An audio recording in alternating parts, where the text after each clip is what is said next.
Congressman Bay Erwin Tulfo, AXIS Party List. Kong Bay, kumusta sir? Ay, maraming salamat, Bayaljo. Ito, galing lang kami ni Kong Ed Bikyap ng AXIS Party List sa Caloocan. Medyo nag-ikot tayo sa mga palengke. At nakinggan natin yung mga kababayan natin, mga both, yung mga vendors at saka yung mga mamili sa kung ano mga hinaing nila. Natural, pero syempre yung presyo pa rin ng mga bilihin. Yun din ang request ng mga vendors. Paliwanag ko sa kanila. Sabi ko ang problema po kasi mura sa mga farm gate by Aljo, pero yung middleman kasi yung bibili, dadalhin sa Metro Manila, doon ay kakaproblema. Yun sobra-sobra ang patong. Yun ang pinaliwanag ko sila. Okay. Reaksyon niyo po, Kong, dito sa estilo ng uban natong mga kandidato ba, medyo bastos ba? Ay, Anong reaction niyo dito? Alam mo, tayo palabiro din by Aljo. Oo nga. Medyo pilyo din tayo ng bata-bata pa, pero siguro we have to taper, tone down, lalo na pagkampanya. Kasi hindi lang naman yung mga adults na nakikinig sa iyo. May mga bata kasi na sinasama ng magulang nila. Kung kunwari may mga political rally. At saka naririnig ka sa radyo na may mga social media na ngayon, nababasa ng mga bata, naririnig ng mga bata.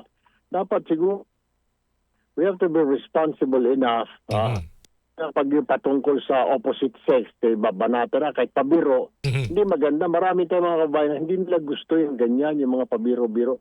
Ako nga ba, Aljo, nung nasa radyo pa ako nagbiro lang ako ng gano'n, nasuspindi ako ng KBP dahil sa ganyan. So, I learned my lesson na you don't joke around, lalo na pag mga opposite sex ang binibiro mo dahil hindi maganda. Or kung ikaw naman ay merong isa dyan na babae na pinapaliwanag din ng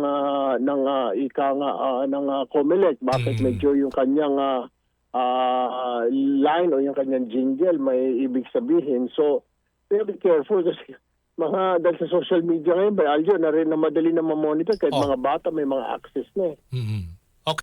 Kong, consistent pa rin kang nangunguna sa mga survey ngayon. Ilang araw na lang, eleksyon na. Anong reaksyon mo dito? Together with Senator Bongo. Kayong dalawa nangunguna Nagpapasalamat tayo, Aljo. Pero alam mo, ang importante, Aljo, na makatulong natin, we continue to serve. Diba? It doesn't matter kung anong pwesto mo, 1, 2, 3. Basta makatulong ka, magtutulong. At the end of this election naman, magkasama-sama rin naman kay kalaban mo, kay kaalyado, magkikita-kita kayo sa Senado. What is important is you represent the people. Ika nga, kaya kanila binoto dahil ikaw magiging boses nila. So, ibig sabihin, dapat magtrabaho ka. Huwag yung paupo-upo ka lang dyan, di ba? Dahil masasayang yung boto nila. Sa lahat pa naman ng ayaw ko, Aljo, sabihan ka ng tao na sayang ang boto. Kasi ayaw ko marinig yun, Aljo. Oo. Anong asahan pa? Saan iikot ang alyansa para sa bagong Pilipinas? Ilang araw na lang ay halala na, Kong? Yes. Mga focus namin, Aljo, dito sa Luzon at may mga certain areas pa sa Visayas. Kasi yung sa Mindanao, nakailang baba na rin kami doon.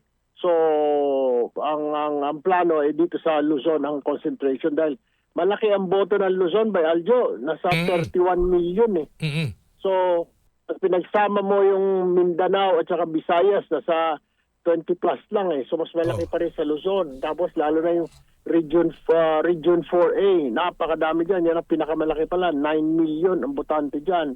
Tapos, Region 3 at saka NCR, 67 million. So, kailangan dito. Kami nga, hindi pa namin nako-cover ang buong Metro Manila. Marami pa kaming lungsod na kailangan pasyalan, Aljo. Kung kayo talaga ipapalarin at maupo na dyan sa Senado, ano po ang unang-unang batas na gagawin niyo po? Yung sweldo ng mga barangay, standardization ng salary ng barangay officials at saka yung mga workers. Kasi wala pa lang sweldo ito mga barangay, puro honorarium lang bigay ng LGU nila mayor. So hindi pantay-pantay. Paano kung alam mo ba na meron ako nakausap na barangay captain nasa 6th class municipality siya. Yung kanya sweldo ay 2.5. Diyos por vida. Kumpara dito sa Metro Manila, may barangay captain din sa Metro Manila na ang sweldo naman ay 27,000 ang honorarium. Kadako ba? Oh, layo. 27,000 ang honorar.